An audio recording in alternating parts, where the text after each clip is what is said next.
పంపిన జాబుల పూలు నాసికలో జాజులు కాగా దస్తూరి నుదుటను మెరిసే కస్తూరిగా నీ లేఖల అక్షరమాల నా మెడలో హారం కాగా చేరాతలు నా తల రాతను మార్చంగా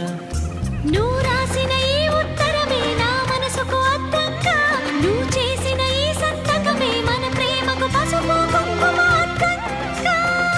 గంగా నిజంగా నువ్వే నాలో సగభాగంగా నీ ఉరుకులే రాగా